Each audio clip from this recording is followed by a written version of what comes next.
जे लोक आम्हाला म्हणतात ना तुम्ही कोण आहे, तुम्हाला एकच सांग नाही, आधी फोनला रिचार्ज करा, मग आमच्या चांगल्या भाऊचं नाव इंस्टाला सर्च करा.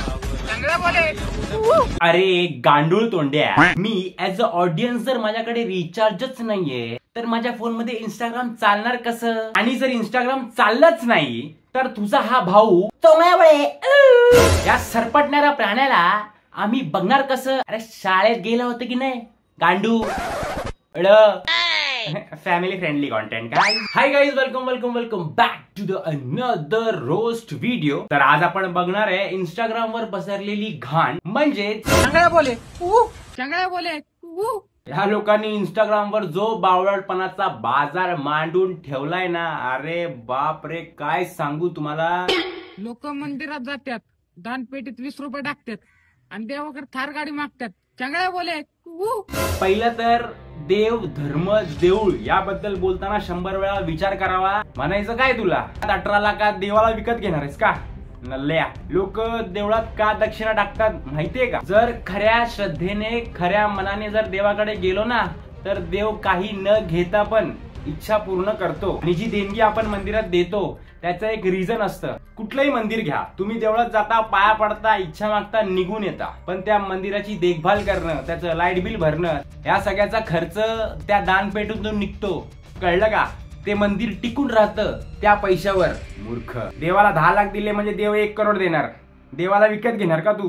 चोंग्या. काय बोलतो त्याचं भान तरी आहे का? तुझ्या या 4 दिवसाच्या फेम आणि 4 दिवसाच्या व्ह्यूज साठी जर देवा धर्माचा अपमान होत असेल ना तर तुझा काय बोलतोय ना काय करतोय माहिती नाही. आणि ही ऑडियन्स काय तर म्हणे गरीबाचं पोरगं पुढे जाते, तुम्हाला भागवत नाही. सिंपती आणि गरिबीचं विक्टिम कार्ड घेऊन जर कोण पुढे जात असेल तर त्याला स्ट्रगल नाही म्हणत.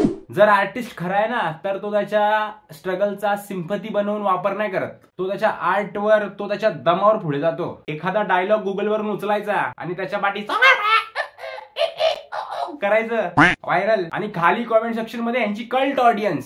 चोंगळ्याला काही बोलायचं नाही, गरीबाचं पोरग आहे. अरे ए बाड खाऊ. माझ्या कमेंट सेक्शन मध्ये सर कोण बोलला ना की तू याच्यावर जातोय, तुमच्या कानपाटीतच दे. ज्या दिवशी मी यांच्यावर जायला लागेन त्या दिवशी युट्यूब चॅनलच बंद करवीन भाई. त्या 4 दिवसाच्या फेमवर मी थुकत बी नाही. चाल, गरज बी नाही आपल्याला. बोलायचं भान नाही, शायनी एकदम स्वॅग दाखवण्यासाठी देवा धर्माला काही बोलायचं की हा आम्ही तर कूल झालो. आणि ह्यांची ही ऑडियन्स आमच्या चिवळ्याला काही बोलायचं नाही. हा मुद्दा मला बोलायची गरज वाटली कारण ह्यांचं बघून जी येणारी पिढी आहे ना त्यांना पण असंच वाटतंय की आपण असे धंदे करूया, व्हायरल होऊया आणि मग आपल्याला पैसे भेटतील, फेम भेटेल.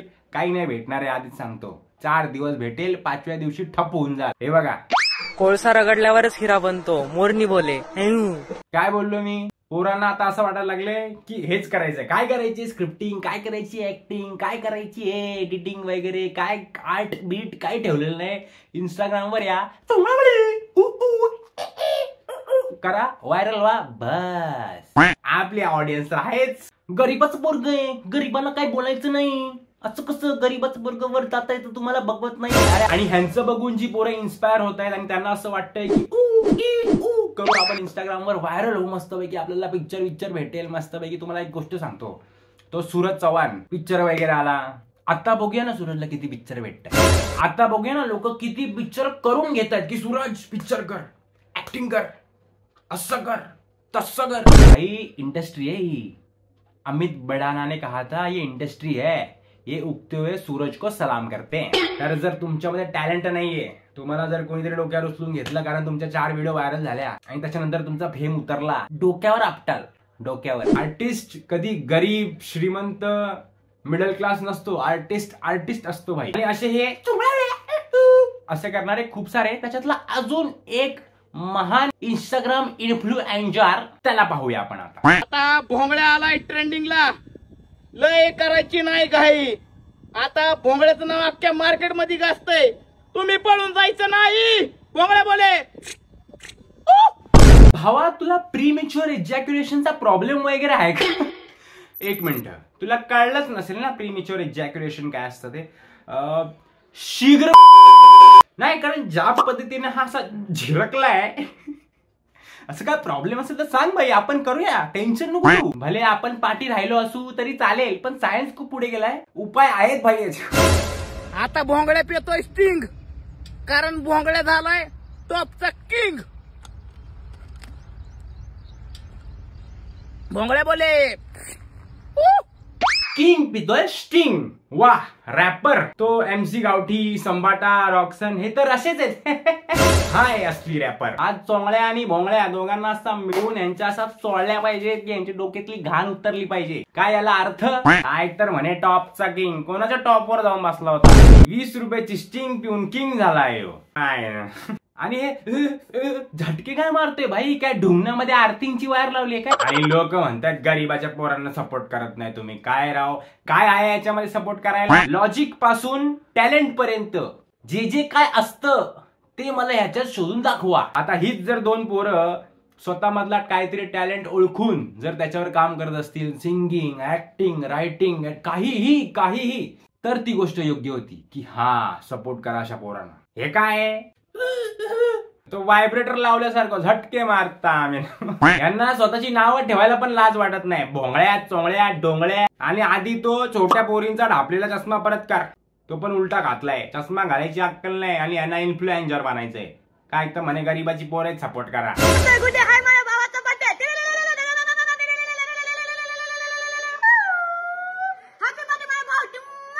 अशी जर बर्थडे विश येणार असेल तर काही गरज नाहीये मला तुझ्या बर्थडे विश. त्यापेक्षा विश दे मला, सुखानी मरेन तरी. हे ऐकायच्या आधी काय गाईज, हा डोंगळ्या भोंगळ्या जो आहे तो जरा जास्त जसा झिरकतोय. मला आता भीती वाटते भाई, पिचकारीच मारेल. मी आता जातो. मला ते बघायचं नाहीये. तर I hope you like the video and if you like the video, like करा, व्हिडिओला शेअर करा आणि सबस्क्राईब करा चॅनलला. भेटूया तुम्हाला अशाच कोणत्या तरी नवीन व्हिडिओ मध्ये. तोपर्यंत खुश राहा, सतरा, bye, take care, see you again, peace out.